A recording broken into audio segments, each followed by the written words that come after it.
نبی شریف کی خدمت میں التجا کرتا ہوں کہ وہ اپنے مواعظ حسنہ سے سامعین کو محظوظ فرمائیں گے۔ نعرہ تکبیر۔ الکریم اما بعد، اعوذ باللہ من الشیطان الرجیم، بسم اللہ الرحمن الرحیم۔ ان الذین قالوا ربنا اللہ ثم استقاموا فلا خوف علیہم ولا هم یحزنون۔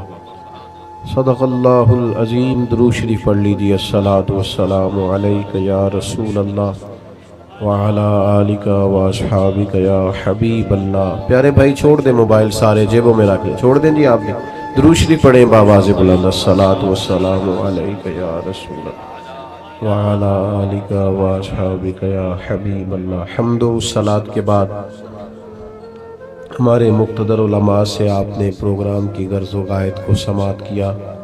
حضرت علامہ سمر عباس صاحب نے ارشاد فرمایا، میں آپ کی خدمت میں حاضر ہوا۔ یہ جیسا حضرت نے فرمایا کہ ہم بڑے مہذب لوگ ہیں، بہت ساری جگہوں پہ جانا آنا اس لیے چھوڑ دیا ہے۔ ہمیں تو جو آزمائش ہوتی ہے سو ہوتی ہے، بزرگوں کو، بوڑھوں کو، بیماروں کو بڑی آزمائش ہوتی ہے۔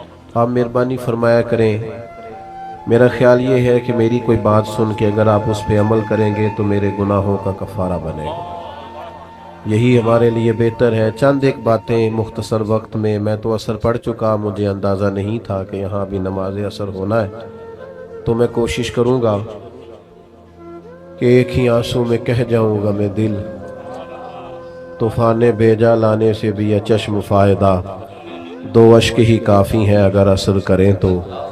اللہ تعالیٰ نے قرآن مجید کے اندر ایک نہایت انفرادی انداز میں اپنے بندوں کی عظمت کو بیان فرمایا۔ دنیا میں بہت سارے لوگ باصلاحیت ہوتے ہیں، پڑھے لکھے ہوتے ہیں، معاملہ فہم ہوتے ہیں، سمجھدار ہوتے ہیں، پر کوئی کام نہیں کر پاتے۔ اس کی وجہ یہ ہوتی ہے کہ مزاج کے لحاظ سے بزدل ہوتے ہیں، چھوٹے چھوٹے غم پال لیتے ہیں، چھوٹی چھوٹی چیزوں سے پریشان ہو جاتے ہیں، فکری توانائی نہیں رکھتے، سامنے سے آنے والی ذرا بھی تیز ہوا کا مقابلہ نہیں کر پاتے۔ اس کا نتیجہ یہ نکلتا ہے کہ وہ بڑے باصلاحیت ہونے کے باوجود بھی زندگی میں کوئی کارہائے نمایاں سر انجام نہیں دیتے، اور غم ہونا، پریشان رہنا، یہ ظاہر ہے بہت بڑی تکلیف ہے۔ تو اللہ تعالیٰ نے قرآن مجید کے اندر ارشاد فرمایا کہ جو لوگ قرآن و سنت پر ڈٹ جاتے ہیں نا، رستہ مشکل ہے۔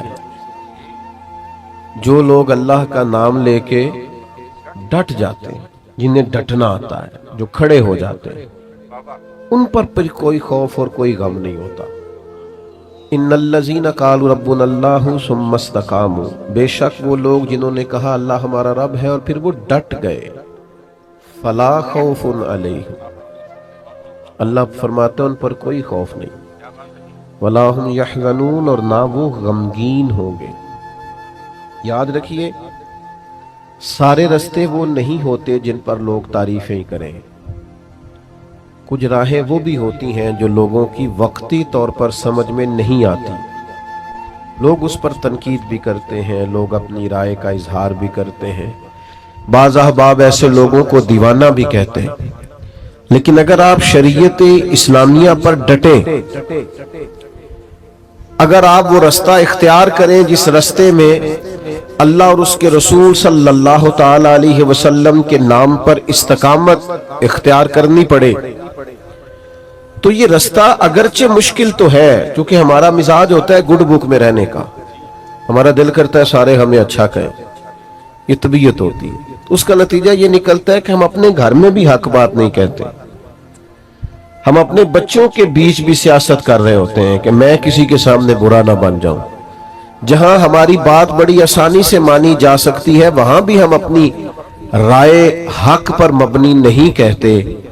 اعلیٰ حضرت امام احمد رضا رحمت اللہ تعالیٰ علیہ کی فکر یہ ہے کہ ساری دنیا خفا ہوتی ہے تو ہو جائے، رب راضی رہے، رب کا رسول راضی رہے۔ اور یہ فکر بڑی تازہ دم رکھتی ہے بندے کو کہ آپ بعض اوقات آپ کو ایسا رستہ اختیار کرنا پڑتا ہے جس رستے میں تعریفیں زیادہ نہیں ہوتی، جس امام کا آپ عرس منا رہے ہیں اور جن امام کے کروڑوں چاہنے والے ہیں اور جس امام پر دنیا کی بہت ساری یونیورسٹیز میں پی ایچ ڈی کے مقالہ جات لکھے جاتے ہیں، جن پر ریسرچ ہوتی ہے، جن پر تحقیق ہوتی ہے، جن کی ایک ایک کتاب کو کھولا جائے تو ایم فل اور پی ایچ ڈی کا مقالہ بن جاتا ہے، آپ حیران ہوں گے کہ ان امام کے خلاف بھی بڑی کتابیں لکھی گئی۔ انہوں نے اگر تیز چلنا تھا تو انہوں نے مخالفت کے تھپیڑے بھی برداشت کیے، لیکن ایک ذہن بنتا ہے نا انسان کا، جب وہ کسی چیز کو حق سمجھتا ہے نا تو بچہ سا ہو جاتا ہے، بچہ سا۔ جب وہ کسی سے پیار کرتا ہے تو بچہ سا ہو جاتا ہے، بچپنا سا آ جاتا ہے۔ کوئی تعریف کرے تب بھی پرواہ نہیں، کوئی تنقید کرے تب بھی پرواہ نہیں، اسی کسے دے کچھ بھی نہیں لگ دے، نہ کوئی ساڈا دردی۔ پھر مزاج اور ہو جاتا ہے، جیم جان دا کچھ وسا نہیں ہو، جان یار نو دے تے شاد ہو جا، ایسے دل دے ہیں فساد سارے، دل دلبر نو دے تے آزاد ہو جا، جے او رکھے آباد تے رو وسدا، تے جدوں کرے برباد برباد ہو جا۔ ختم ہو گئی بات۔ اعلیٰ حضرت رحمت اللہ دیکھیں نا، خطوط آ رہے ہیں، عصر کے بعد وقت ہوتا تھا خطوط کھولنے کا، خطوط پڑھنے کا، جواب لکھنے کا۔ وہ جس طرح ہم شکوہ نہیں کرتے کہ آپ نے میرا میسیج ہی نہیں سنا، آپ نے رپلائی نہیں کیا، سن لیا اور بتایا کچھ نہیں۔ تو زمانہ تھا خطوط آتے تھے ڈھیروں کی تعداد، بعد نماز عصر شارع بخاری حضرت مولانا ظفر الدین بہاری رحمت اللہ علیہ ان خطوط کو کھولا کرتے، پڑھا کرتے، ان کے جواب لکھا کرتے۔ تو خط پڑھتے پڑھتے مجھے لگتا ہے موبائلوں کی زیادہ ضرورت ہے آپ۔ او بھائی جان چھوڑ دیں، آپ ساری محفل کو خراب کر رہے ہیں، یہ موبائل والے بھائی کیا کرتے ہیں؟ آپ اتنے معزز لوگ ہیں، مجھے تو حضرت نے کہا تھا آپ سے تقریر کرنی ہے، میری ویڈیو چاہیے تھی تو بتا دیتے، کافی تھی، بھیج دیتے آپ کو۔ میں نے تو سوچا تھا چلو مچ بال عشق دا سیکھاں گے تے ایک دوجے نو ویکھاں گے، تو آپ بالکل بیچ میں موبائل کا شریکہ لے کے بیٹھ گئے۔ تو آپ تھوڑی توجہ کریں، وقت ہی اتنا نہیں ہے کوئی آپ سے خاص مضمون بیان کیا جا سکے۔ ایک بات چھیڑی ہے، چلو وہ تو کر لینے دے۔ کیسا دستور زباں بندی ہے تیری محفل میں، بات کرنے کو ترستی ہے زباں میری۔ اور بھائی سنو اور یاد رکھو، حضرت مولانا ظفر الدین صاحب بہاری رحمت اللہ علیہ نے خطوط کھولے، یہ ذرا رنگ دیکھنا، یہ کیا بات ہوئی کہ ساری زندگی میٹھی میٹھی تو کھا گئے اور دو چار کڑوی آئی تو بالکل تیرا رنگ ہی بدل گیا۔ اگر تو راہ عشق کا مسافر ہے، تجھے پھول کھانے آتے ہیں، اگر تجھے نعرے لگوانے آتے ہیں تو کبھی کبھی اس راہ میں روڑے بھی کھا، کبھی کبھی اس رستے میں ستایا بھی جا، کبھی کبھی تنقید کی راہ سے بھی گزر، یہ بھی اس رستے کی ضرورت ہے۔ اعلیٰ حضرت رحمت اللہ علیہ کے شاگرد اور خلیفہ خطوط پڑھ رہے ہیں، تو خط کھولا تو خط میں گالیاں لکھی تھی، میرے امام کو برا بھلا کہا تھا، طنز کیا تھا، تنقید کی تھی، کسی نے اپنے دل کی بھڑاس کھول کے نکالی۔ تو عقیدت مند تھے نا حضرت تڑپ اٹھے اور کہا آج ہی مقدمہ کروں گا اس کے خلاف۔ لیکن اللہ کے بندوں کی ایک شان ہوتی ہے، وَلَا يَخَافُونَ لَوْمَةَ لَائِمٍ، وہ کسی ملامت کرنے والے کی ملامت کی پرواہ راہ خدا میں نہیں کرتے۔ اعلیٰ حضرت رحمت اللہ علیہ نے فرمایا یہ مجھے گالیاں دی ہیں تو ان پر مقدمہ کرو گے؟ اور اس کی حضور ہاں۔ فرمایا الماری سے کچھ اور خطوط اٹھا کے لاؤ نا، تو باقی بھی لائے، تو فرمایا یہ بھی پڑھو۔ تو کسی نے لکھا تھا امام اہل سنت، کسی نے لکھا تھا مجدد میت حاضرہ، مؤید ملت طاہرہ، صاحب حجت القاہرہ، کسی نے کچھ تو کسی نے کچھ۔ اعلیٰ حضرت مسکرائے، فرمایا یہ جنہوں نے تعریفیں کی ہیں پہلے جائیدادیں بانٹو نا ان کو، تو پھر مقدمے کر لینا۔ فرمایا شکر کرو، شکر کرو، ان کا وطیرہ ہے محبوب کے لیے معاذ اللہ کمزور جملے لکھنا۔ جب تک مجھے برا بھلا کہہ رہے ہیں، محبوب کی طرف سے تو رکے ہوئے ہیں، ہم تو ڈھال ہیں اس راہ۔ بھائی آپ ڈٹیں، حق بات کہیں، اپنی زندگی میں وطیرہ بن۔ یہ کیا بات ہوئی کہ دوستوں کی محفل میں بھی تو حق نہیں کہتا؟ تجھے کہیں سچ بولنا ہی نہیں آتا، تو ڈرتا ہے کہ میں سچ بولوں گا تو لوگ مخالف ہو جائیں گے۔ لوگوں کے مخالف ہونے سے کبھی بھی کوئی نقصان نہیں ہوتا، انداز یہ اختیار کرو کہ رب رسول کی رضا ملے. سمجھو اس پیارے بھائی، اللہ آپ کو سلامت. اب تو ہم آپ کو ٹھیک ہونے کا بھی نہیں کہہ سکتے. بڑی مہربانی. اب نہیں جی ایسی غصہ کر نہیں نہ سکتے. میرے تو گھٹنے پہ چوٹ بھی آگئی، پر کہنا اس لیے کچھ نہیں کہ اس میرے امام کا ہے نا، کوئی مسئلہ نہیں. اب یہ چلتی ہیں چیزیں. مجھے میرے دوست کہتے رہتے ہیں کہ آپ نا پہلے وعدہ کر لیتے ہیں پھر وہاں جا کے دقت ہوتی ہے. تو میں کیا یار سانو کس پوچھنا سی. چلو اگر کوئی دعوت دیتا ہے اور پھر علماء دعوت دیتے ہیں، ہمیں اپنی چونکہ اوقات کا پتہ ہے لہذا چپ کر کے ہاں کرتے ہیں کہ یار جانا چاہیے. آپ تھوڑی سی مہربانی کریں، دو ایک باتیں. وقت کے دامن میں گنجائش نہیں، بولیں بھی نہیں اور مجھے بات کرنے دیں. ایک تو ڈٹیں، اعلیٰ حضرت کی زندگی کا سبق. اور دوسری بات یہ ہے کہ روز روز رائے نہ بدلیں، روز روز قبلہ نہ تبدیل کریں. یعنی ذرا ہوا پوری چلتی نہیں اور لوگ ڈائریکشن بدلتے نہیں. تھوڑا سا نہ کہیں کھڑے ہونا بھی سیکھیں. استقامت بہت بڑا حسن ہے. مخالفت ہوتی رہتی ہے، لوگ باتیں کرتے رہتے ہیں، ہوا کبھی ادھر کی چلتی ہے اور کبھی ادھر کی چلتی ہے، یہ رنگ بدلتے رہتے ہیں. میں آپ کو یقین کے ساتھ کہتا ہوں کہ جتنی کڑی ہوا چلتی ہے میرا اہل سنت پر عقیدہ مضبوط ہوتا جاتا ہے. ہر آنے والا وقت نظریے کو مضبوط کرتا ہے. رات کو شکر ادا کر کے سوتے ہیں کہ یا اللہ تیرا شکر ہے تم نے اس عقیدے میں رکھا ہے جو عقیدہ حق بھی ہے اور سچ بھی ہے، اور آنے والی نسل کو دے کر بھی جائیں گے. تھوڑی مضبوطی اپنے فکر میں پیدا کریں. یقین بڑی نعمت ہے، یقین بڑی دولت ہے. سنو نا، مسند امام احمد بن حنبل میں حدیث ہے، حضرت مولا علی شیر خدا رضی اللہ تعالیٰ عنہ علیل ہو گئے اور بظاہر نکاحت اتنی تھی کہ آپ اٹھتے تھے تو جسم مبارک پہ راشا طاری ہوتا تھا. ایک صحابی نے دیکھا تو رو پڑے. کہا اے علی بہت کمزوری بظاہر ہو گئی، اب تو مشکل ہے، میں تو ڈرنے لگا ہوں کہ کہیں اس بیماری میں اللہ کا حکم نہ آ جائے. تو حضرت علی مسکرائے، فرمانے لگے تو فکر نہ کر، مجھے کچھ بھی نہیں ہوگا. اب بات پر غور کرنا بھئی، آپ اتنے علیل ہیں اور آپ سے کھڑے ہوتے ہیں تو وجود پر بظاہر کپ کپاہٹ ہے، راشا ہے، تو آپ فرما رہے کچھ بھی نہیں ہوگا. تو حضرت علی کہنے لگے میں ایک دفعہ بیمار ہوا تھا، کریم تیمارداری کے لیے تشریف لائے تو حضور نے فرمایا علی بیماری سے کچھ بھی نہیں ہوگا، آپ جب دنیا سے جائیں گے تو داڑھی لہو سے رنگین ہوگی، زخم لگے گا، خنجر لگے گا. تو چونکہ محبوب نے کہہ دیا ہے، ساڈے نبی دی زبان ساڈے واسطے قرآن، جو دن کو کہہ دیا دن ہے تو دن نکل آیا، جو شب کو کہہ دیا شب ہے تو رات ہو کے رہی. اور خدا نے ان کی زبان کو وہ اختیار دیا جو نکلی منہ سے ان کے وہ بات ہو کے رہی. فرمایا حضور نے فرما دیا. میرا یقین کامل ہے، سوال ہی پیدا نہیں ہو سکتا. ہم نہ ڈگمگاتے ہیں، دین کی باتیں سن بھی لیتے ہیں، فضائل سن بھی لیتے ہیں، کمالات سن بھی لیتے ہیں، پھر بھی ہم ڈگمگاتے ہیں. یقین کامل کی دولت پیدا کریں، اللہ رسول کی بات آ جائے پھر اس پر ایمان لائیں، پھر مضبوط ہو جائے. اعلیٰ حضرت بریلوی رحمت اللہ تعالیٰ علیہ منہ میں کچھ تکلیف تھی تو حکیم نے کہا طاعون ہو گیا ہے. میں ہو ہی نہیں سکتا، مجھے انہوں نے کہا جناب میں طبیب ہوں تو میں آپ کو صحیح بتاتا ہوں کہ یہ وہ مسئلہ بن گیا ہے. فرمایا وہ نہیں ہے، تمہیں غلطی لگتی ہے. اس نے کہا میں نے ڈھیر ساری کتابیں دیکھی ہیں. فرمایا دیکھی ہوگی پر طاعون مجھے نہیں ہوگا.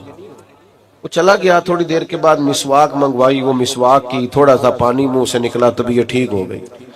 تو خدام نے کہا حضور واقعی طاعون نہیں تھا، وہ تو اتنی جلدی جاتا نہیں، آپ کو کیسے یقین تھا طاعون نہیں؟ اللہ کرے ہمیں وہ یقین نصیب ہو، وہ استقامت نصیب ہو. ڈگمگاتے لوگ، بے یقین باتیں، ٹوٹتی بکھرتی سوچیں، وسوسوں کے غلبے، ادھر ادھر کی باتیں، کچے پکے سوالات. اعلیٰ حضرت فرمانے لگے نبی پاک علیہ السلام نے ایک دعا ارشاد فرمائی ہے، جو کسی مصیبت زدہ کو دیکھ کے پڑھو تو تم کبھی اس مصیبت کا شکار نہیں ہوگے. میں نے ایک طاعون والے کو دیکھ کے پڑھ لی تھی.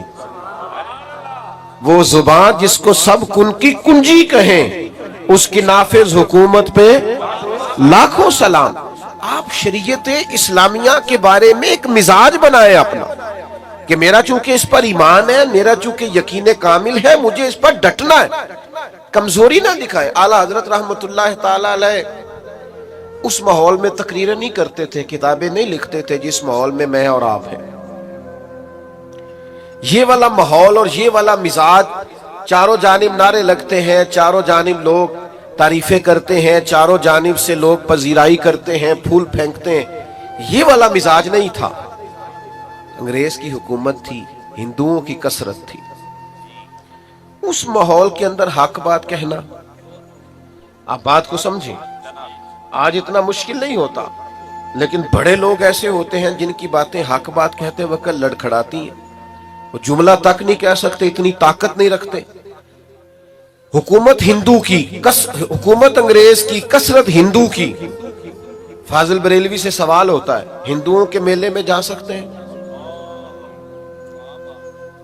بڑا بچ بچ کے لوگ آج بات کرتے ہیں۔ شریعت کا دفاع کرنا ہوتا ہے تو لوگ سہمے سہمے سے، ڈرے ڈرے سے، ان کا مزاج نہیں ہوتا۔ وہ کہتے ہیں جناب وہ لبرل کیا کہیں گے، وہ فلانا کیا کہے گا، وہ فلاں آدمی کیا بولے گا۔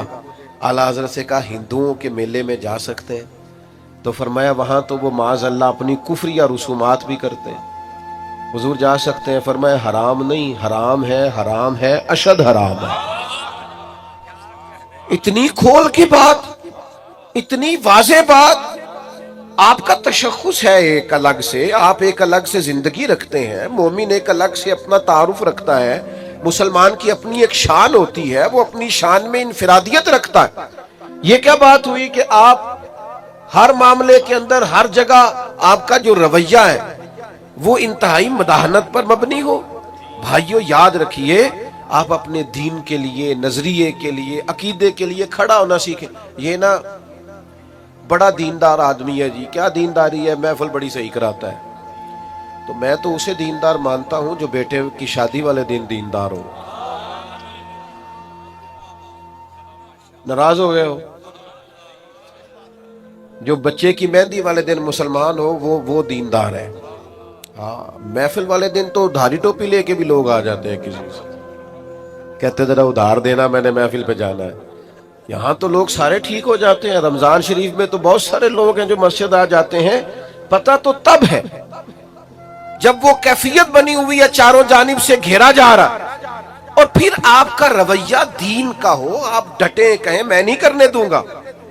میں نے ایک صاحب سے کہا کہ یار آپ بڑے اچھا تعارف رکھتے ہیں، لیکن آپ کے گھر کے اندر جو شادی کے موقع پہ ہونے جا رہا ہے اور پچھلی شادی پہ بھی ہوا ہے، وہ تکلیف دہ ہے۔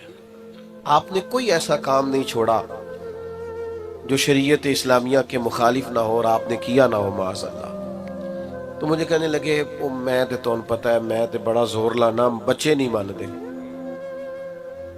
میں نے ان سے کہا یہ جملہ مزید تکلیف دینے والا ہے۔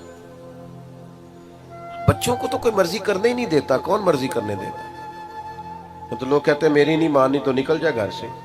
لیکن مسئلہ یہ ہے تب جب میری نہ مانے، لیکن اگر شریعت کی نہ مانے، سنت کی نہ مانے، اگر اس طرف وہ توجہ نہ کرے، تو ہمارا ذوق ہی نہیں بنتا کہ ہم تھوڑا کھڑے ہوں، تھوڑا سٹینڈ لیں، تھوڑا واک آؤٹ کریں، تھوڑا ہم اپنی انرجی اس پر بھی لگائیں کہ نہیں بھئی شریعت اسلامیہ کا مسئلہ ہے، میں ادھر ادھر نہیں ہونے دوں گا۔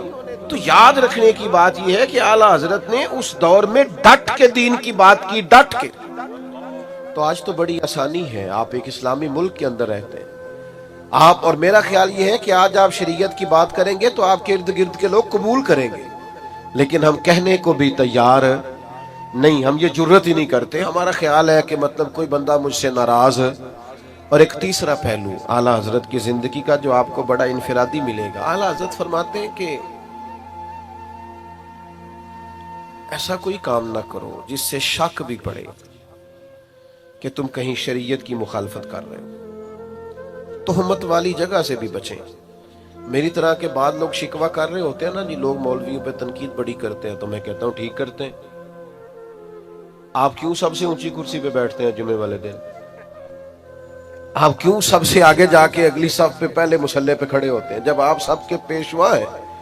تو آپ کو سب سے زیادہ متقی بننے کی کوشش بھی کرنی چاہیے.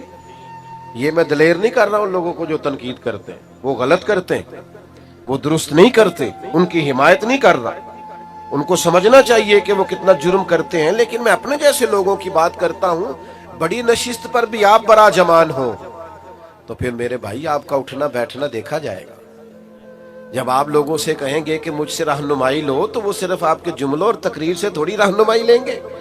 پھر وہ آپ کے اخلاق کا حسن بھی دیکھیں گے، کردار کی پختگی بھی دیکھیں گے، بات کی سچائی بھی دیکھیں گے، لین دین کرنے کی دیانت بھی دیکھیں گے. یہ کیسے ہو سکتا ہے کہ لوگ آپ کو پرکھے نہ، جو اپنی ساری عقیدتیں آپ پہ نشاور کر رہے ہیں وہ دیکھیں گے سارا کچھ. اور دیکھنا چاہیے، حرج کیا ہے؟ سمجھو بات کو. ہاں، کرنے والے کا انداز تنقید برائے تنقید کا نہ ہو، بات کرنے کا انداز برائے اصلاح ہو. شک والی جگہ سے بھی بچا جائے. نبی کریم علیہ السلام گزر رہے تو آپ کی ایک پاکیزہ زوجہ حضور کے ساتھ ہے. ازواج مطہرات کی پاکیزہ ہستیوں میں سے ایک پاکیزہ ہستی آپ کے ساتھ.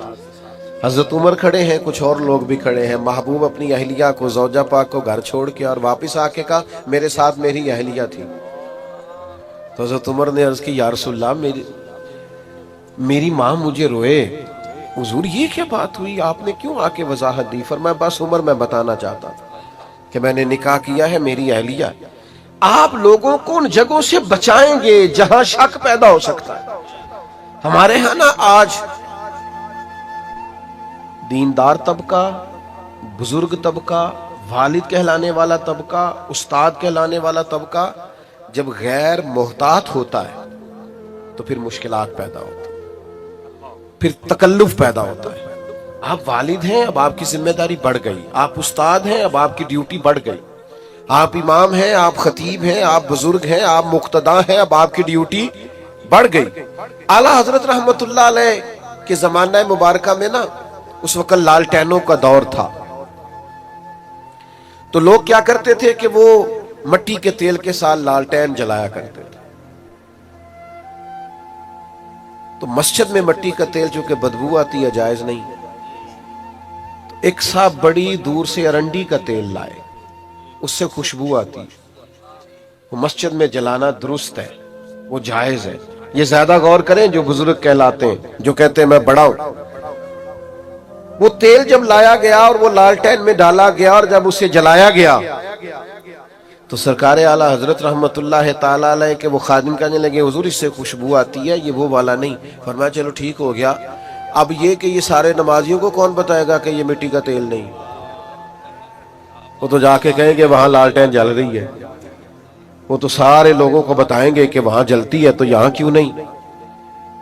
تو کہا حضور پھر حکم کیا ہے؟ فرمایا آپ اس طرح کریں، سنتیں بہت پہلے پڑھیں اذان کے فوراً بعد، اور پھر لالٹین کے پاس کھڑے ہو جائیں، اور جتنے لوگ مسجد میں داخل ہو آپ بول بول کے بتائیں کہ یہ مٹی کا تیل نہیں، یہ مٹی کا تیل نہیں، یہ مٹی کا تیل نہیں. اور فرمایا پھر فرض پڑھ کے دعا سے پہلے کھڑے ہو جائیں اور پھر اس لالٹین کے پاس کھڑے ہو کے بار بار بتائیں کہ مٹی کا نہیں بھائی، مٹی کا نہیں بھائی.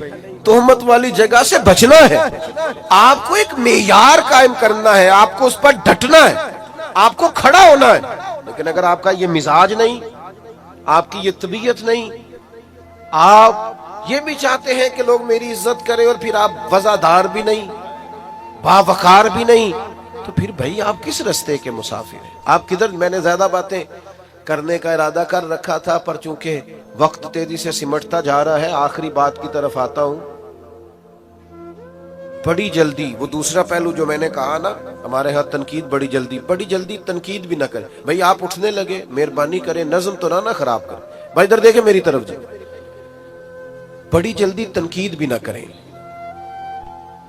اتنی جلدی نہ ڈالا کریں. کسی نے کہا تھا کچھ تو مجبوریاں رہی ہوں گی، یوں ہی کوئی بے وفا نہیں ہوتا. تھوڑا موقع دیا کریں، چیزوں کو سمجھا کریں. وہ ہمارے ہاں نا سارے ٹیسٹر لوگ اکٹھے لے آتے اور ہر زاویے سے کسی کو پرکھنا شروع کر دیتے. ہر زاویے، یہ میں منع کرتا ہوں نا دوستوں کو ہر چیز کی ویڈیو نہ بناؤ.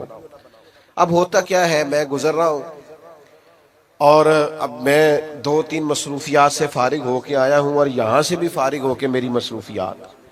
اب بہت سارے دوست یہ تو پوچھتے نہیں کہ آپ چلے کہ نہیں، وہ تو اتنا ہی پوچھتے ہیں پہنچے کتنے ہو.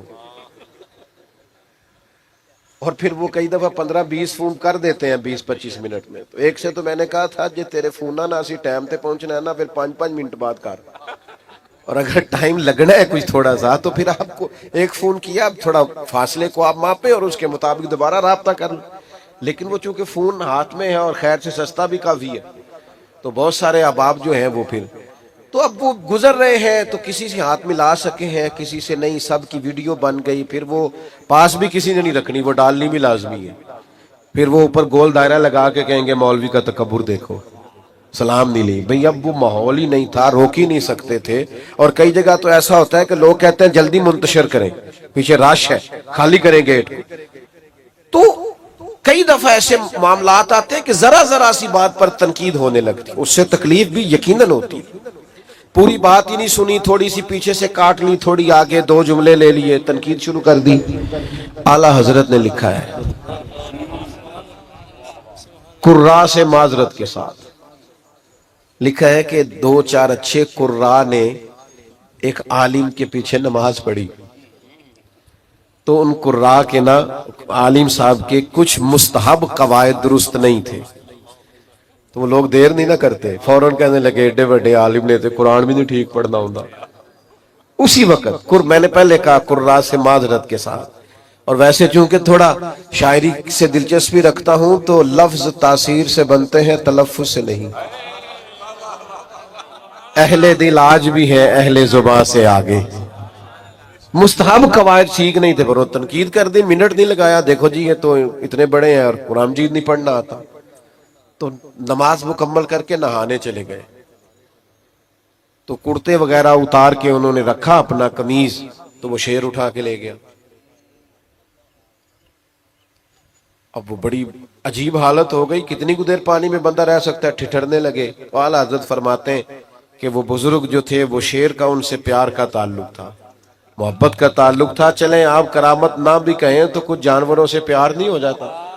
آج بھی لوگوں نے رکھے نہیں ہوئے جانور، وہ پیار کی کہندے نے انونس ہو گیا گجایا ہے، تو وہ پیار تھا. تو وہ شیر اوپر بیٹھا کپڑے لے کے، تو حضرت نے شیر کو اشارہ کیا ادھر آنا، دم ہلاتا آ گیا، قدم چومے. تو فرمانے لگے ہمارے مہمانوں کو تنگ کرتا ہے. اور پھر وہ کپڑے ان کو تھمائے، کرتے ان کو دیے. اور وہ جو حدیث پاک میں فرمایا نا مومن کی فراست قلبی سے ڈرو، فَإِنَّهُ يَنْظُرُ بِنُورٍ، وہ اللہ کے نور سے دیکھتا ہے. تو پتہ کیا جملہ کہا اس بزرگ نے؟ اعلیٰ حضرت فرماتے ہیں ان بزرگوں نے بڑے خوبصورت میٹھے اور سونے لفظوں میں کہا مولانا آپ نے لفظ سیدھے کیے، ہم نے دل سیدھا کیا ہوا. تو سارا وقت صرف جملے ٹھیک کرنے، جلدی نہ کریں تنقید کرنے میں، تھوڑا سا نا وقت تو دیں. ہم نا بہت جلدی کرتے ہیں، پوری بات کا بھی نہیں پتا ہوتا، پوری تفصیل بھی ہمارے سامنے نہیں ہوتی، لیکن تنقید کرنے کی چونکہ عادت ہوتی ہے، مزاج ہوتا ہے. کچھ لوگ ایسے ہوتے ہیں جن کے پاس آپ نے ناراض نہیں ہونا، ان کے پاس اچھی خبر ہوتی کوئی نہیں بیچاروں کے. وہ جب بھی بات کریں گے کوئی مایوسی والی بات کریں گے، کوئی خوفناک. میں ملک سے باہر تھا تو ایک صاحب مجھے کہنے لگے بڑے پاکستان کے حالات خراب ہیں، لوگ لڑتے ہیں، فلاں ہے، سیاستدان بھی برے، فلانا بھی برا، فلانا بھی برا، یہ ہو گیا. تو میں نے ان سے کہا آپ کو کیسے پتا ہے؟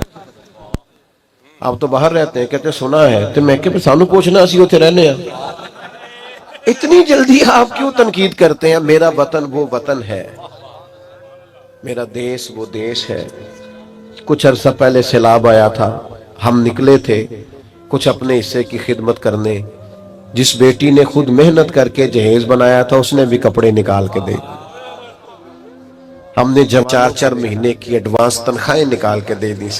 آپ کس دیش کی بات کرتے ہیں؟ یا آپ کو سیاستدانوں کا دیش لگتا ہے، یا آپ کو حکمرانوں کا اور تاجروں کا دیش لگتا ہے؟ کل عرس گزرا ہے، یہ دیش داتا علی اجویری کا ہے، یہ بابا فرید الدین مسعود گنج شکر کا ہے، یہ حضرت بہاؤالدین زکریا ملتانی کا ہے، یہ دیش حضرت پیر مہر علی شاہ کا ہے، یہ دیش حضرت پیر جماعت علی شاہ کا ہے. میں تمہیں سچ بتاتا ہوں، یہ حضرت محدث اعظم پاکستان کا، یہ حضور غزالی زماں کا ہے، یہ اولیاء کا صوفیاء کا دیس ہے۔ اس دیس کی بنیادوں میں میرے بزرگوں نے اپنی محبتوں کو شامل کیا ہے۔ اس کی مٹی کبھی خشک نہیں ہو سکتی، اس کی بنیادیں کبھی بنجر نہیں ہو سکتی۔ میرے عرب کو آئی ٹھنڈی ہوا جہاں سے، میرا وہی وطن ہے، میرا وہی وطن ہے۔ میرے عزیز، اپنے بزرگوں کے اصول کو سمجھیں، دین پر ڈٹنا سیکھیں، یقین کامل کی دولت حاصل کریں، تہمت والی جگہ سے بچیں، اور آخری گزارش یہ کی ہے، تنقید کرنے میں جلدی نہ کریں۔ یہ سارا میرے اعلیٰ حضرت کا پیغام ہے۔